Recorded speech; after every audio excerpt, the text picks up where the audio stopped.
Isang guest ng Eat Bulaga, posibleng maging bagong guest daw bark ads ng EB. Sino kaya ito? TV5 at ABS-CBN may bagong partnership. Matatanda ang una na nga nating napag-usapan ang posibleng pag-uusap ng TV5, GMA at ABS-CBN, para sa isang partnership at collab.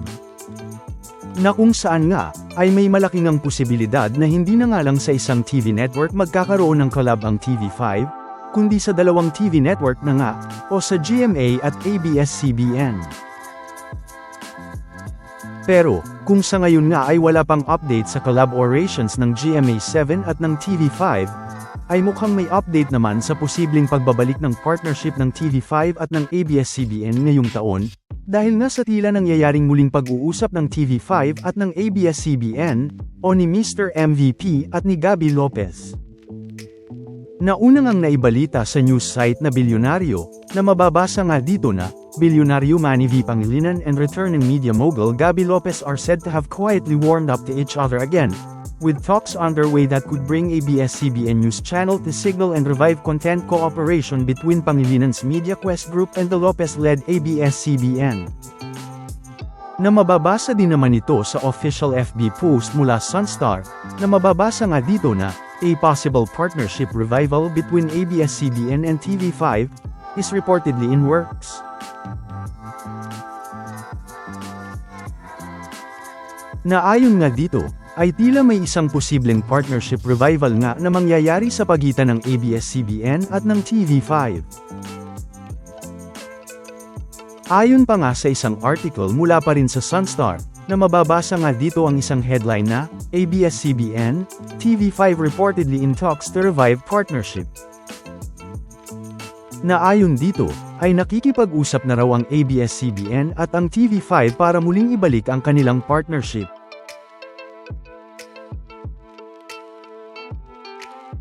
Dagdag pa nga dito na, media companies ABS-CBN and TV5 may be exploring a renewed partnership, according to a report by Bilyonaryo.com. The report said TV5 owner Manny V. Pangilinan and former ABS-CBN executive Gabby Lopez have been quietly discussing potential collaboration. One development being considered is the possible allocation of a slot on Signal TV, for ABS-CBN News Channel. Industry insiders described the relationship between MediaQuest and ABS-CBN as one that has alternated between collaboration and conflict over the years. Details remain limited, including whether the potential deal will include ABS-CBN programs, such as teleseries. The report also claimed that Lopez has been actively working to restore the partnership and previously settled financial obligations to TV5, using personal funds. Naayon naman nga dito, na ang ABS-CBN at TV5 ay maaari ngang magkaroon ng panibagong partnership, ayon sa ulat ng Bilyonaryo.com. Sinabi nga sa ulat na tahimik daw na pinag-uusapan ni Manny V. Pangilinan, at dating ABS-CBN executive na si Gabby Lopez ang isang potential na collaboration. Mababasa din dito ang isang development, na pinag-iisipan patungkol sa posibleng paglalaan ng slot sa Signal TV para sa ABS-CBN News Channel. Pero nananatiling limitado ang mga detalye, kabilang ang kung ang potensyal na deal ay isasama ang mga programa ng ABS-CBN tulad ng mga teleserye. Sinabi rin ng ulat na aktibong nagtatrabaho si Lopez upang maibalik ang partnership, at ang dati nang naayos na mga financial obligations sa TV5 gamit ang personal funds. Na kung titignan nga, ay mukhang magbabalik nga ang partnership ng TV5 at ng ABS-CBN, pero, hindi naman nga malinaw at nabanggit kung kasama sa pinag-uusapan ang pagpapalabas na rin ng mga shows at teleserye ng ABS-CBN sa TV5. Na mga dapat naman nga nating abangan sa mga susunod na mga araw.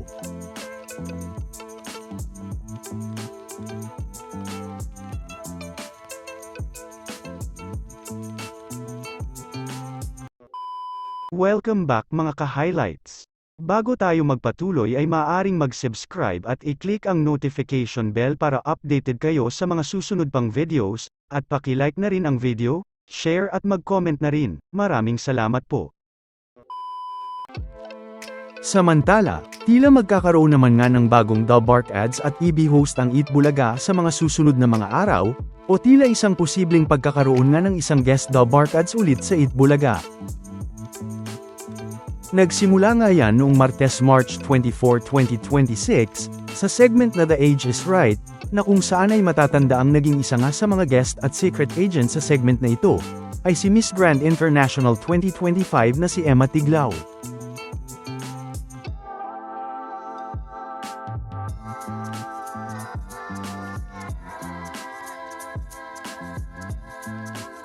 Na kung saan, ay nagpakita din naman ng kakaibang energy at kakulitan sa Eat Bulaga.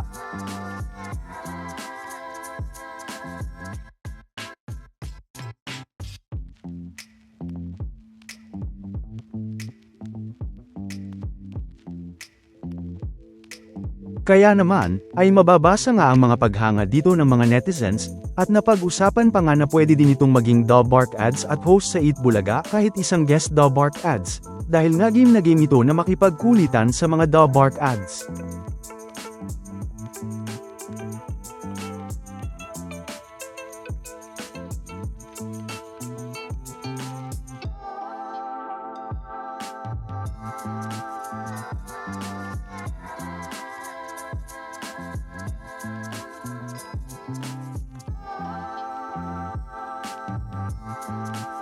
Na matatandaang sa ganito din nga nag-umpisa noon si RB at Julia, bago naging Dabark ads o guest Dabark ads noon, gaya na nga lang noong May 4, 2024, na matatandaang nag-guest nga noon sa Eat Bulaga at naglaro sa segment na Pera P si RB.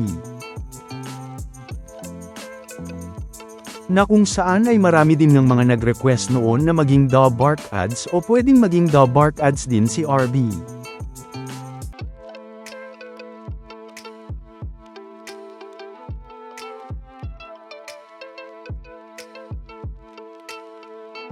Na nasundan pa nga noong August 10, 2024. At noong August 17, 2024. At nakasama din sa Eat Bulaga Olympics, noong August 17, 2024 pa rin.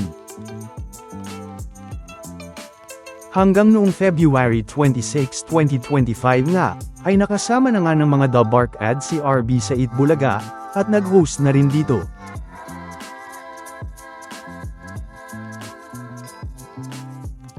Na napag-usapan na rin natin noon. Ganun na rin nga ang nangyari kay Julia Barreto, na una namang bumisita sa Eat Bulaga noong September 2022 noong nasa GMA pa ang Eat Bulaga. At muling bumisita sa Eat Bulaga noong January 2024, para naman mag-promote ng kanyang movie noon. At nasundan pa nga noong July 2024, sa Bulagaan Olympics.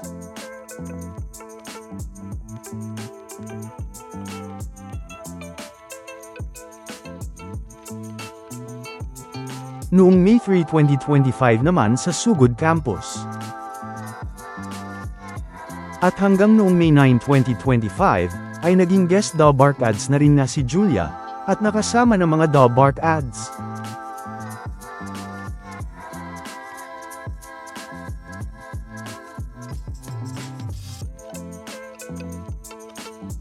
Na talaga namang marami din ng mga natuwa kay Julia.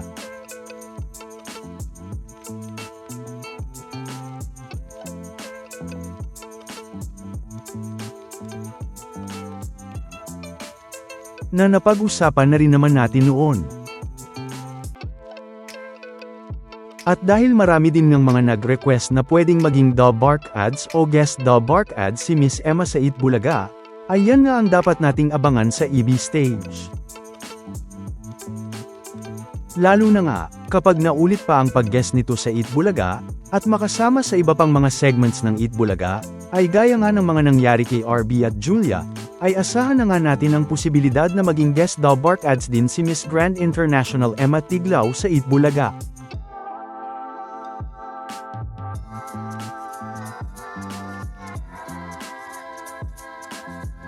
Samantala, ano naman ang mga masasabi nyo patungkol sa mga napag-usapan natin sa video na ito?